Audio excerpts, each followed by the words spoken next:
Now, I don't have the best track record with LitRPG. Will I like this one? I don't know.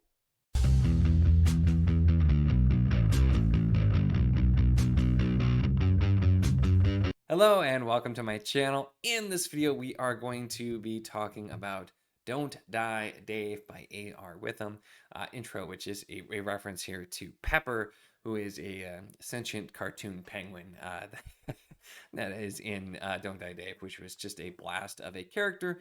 But this is the new novel from R Witham, branching away from his kind of main series, his World of Keymark, which is on more so the fantasy side, into LitRPG. Now, when I heard that he was going to be doing this, I immediately thought, I'm like, you know what? I don't know that it's going to be for me, but I'm going to try it. A.R. Witham is an author who just, his authorial voice really comes through, and just kind of the way he just sucks you in, and he tends to have very emotional character moments and really deep characters, gripping moments, and just all that kind of stuff that just like makes you can't help but enjoy it and with an adventurous feel. And wow, this is definitely a lit RPG, less my thing. All of those things that I really enjoy about the way that he writes are definitely present here in Don't Die Dave.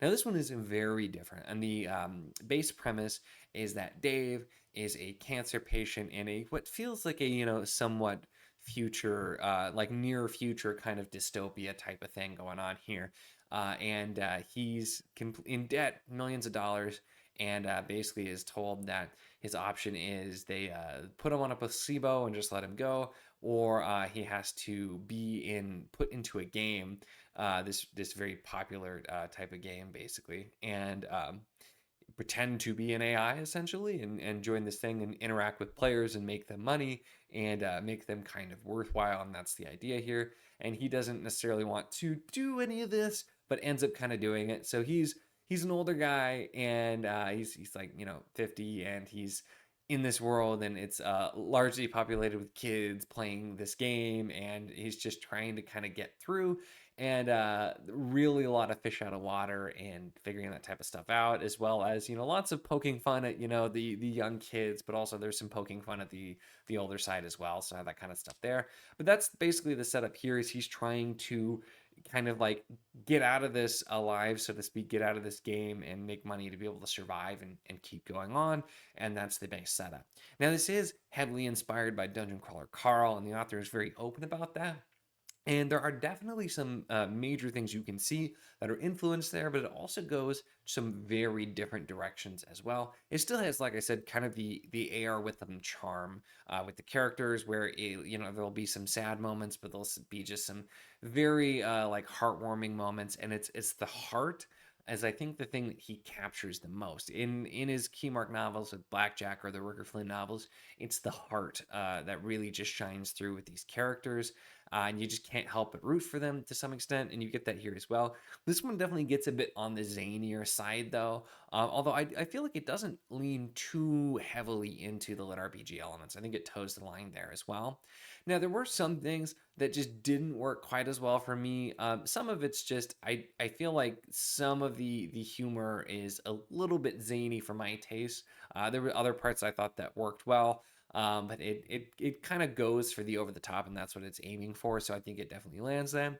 The thing that I felt like I didn't think made as much sense to me was you do have an AI that kind of is zany, and is crazy, makes fun of people and makes inappropriate jokes and that type of thing, which felt like a direct kind of reference and thing from Dungeon Crawler Carl. But it made a little bit less sense to me here, because this is like an actual game that like people are paying to play, and it's this really massively popular game, so it doesn't make sense as much in that context. So that felt like something that just didn't feel like it made as much sense here. But there's also just so many unique and interesting things that we get here as well. And again, I feel like he does the kind of the heartwarming and or going for your heartstrings stuff really well here. I won't spoil anything, but those moments definitely pulled through and made it interesting. And the biggest thing here as well is it's a very entertaining audiobook. So I did do an advanced audio copy of this, is how I consume this. And for lit RPG, I don't think I could ever read it. It could be the best lit RPG in the world. I don't think I'd ever read it. Like I love Dungeon Crawler Carl. I don't think I'd ever physically read that. So having a good audio, I think, is really important. important because the entertainment level, I think, helps me get past the idea that we have stats and that we're in a game, because those are things that not liked as much when I'm reading. And this is really well done for those elements. I think the entertainment value of the audiobook is something that even if you listen through and you find the story kind of ho hum, I think you'll have a fun time just because of that, no less. I mentioned Pepper, who is a penguin, and the idea there basically is he kind of Dave messes up in the tutorial and ends up relegated in this piece of code that's left over in the game that this company just owns, which is like a penguin that teaches you math. And he ends up accidentally like pulling the penguin into the game as a friend, and so the penguin is his companion and is sentient and is just adorable and very naive. And so you get sort of the animal companion, but in a very different way. And Pepper was just adorable. And Pepper's catchphrase is, "I don't know," is usually what you hear Pepper say, as well as you'll see why. But "Don't Die, Dave" kind of comes in from there as well. But it is very much in the same vein, I think, as Carl. It goes a little bit less of the like very inappropriate or like dirty humor. You don't get nearly as much of that in this. It is more fun. There's still lots of juvenile and inappropriate stuff, which I think you kind of expect, again, knowing the influences here. But overall, I think it works out well. There's definitely, like I said, the AI was one, and kind of the overall premise of just like these people who are competing and pretending to be AI.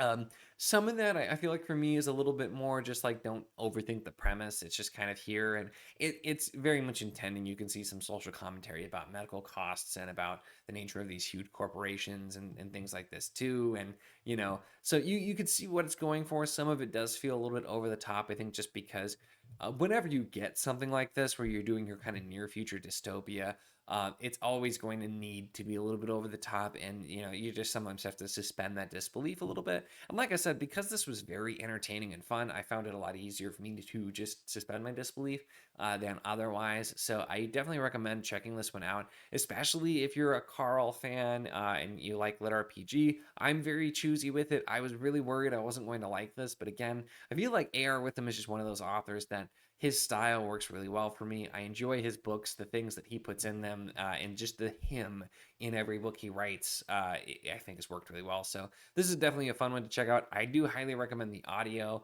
as I do with any lit RPG I'm ever going to talk about the audio, but the audio is really good. He really went all out with this, and it was just a blast to listen to. It's not like too crazy with sound effects or anything, but with different voices and some sounds and some fun stuff, just really, really fun time. So definitely check it out. Overall, though, those are my thoughts on Don't Die, Dave by R Witham. Let me know if you've read this one or are planning to check it out. I'll put up the crazy cover here one more time here as well. See, there's Pepper on the cover. But yeah, let me know about this one if you've read it or planning to check it out. Otherwise, make sure to give the video a like if you enjoyed it. Check the links in the description, as always, for the Patreon if you want to support what I do, as well as the Wizard of the Enclave Discord if you want to chat books, whether this book, other books with you, anything at all. It's a lot of fun, and we'd love to have you. And of course, if you enjoy my content, make sure to subscribe.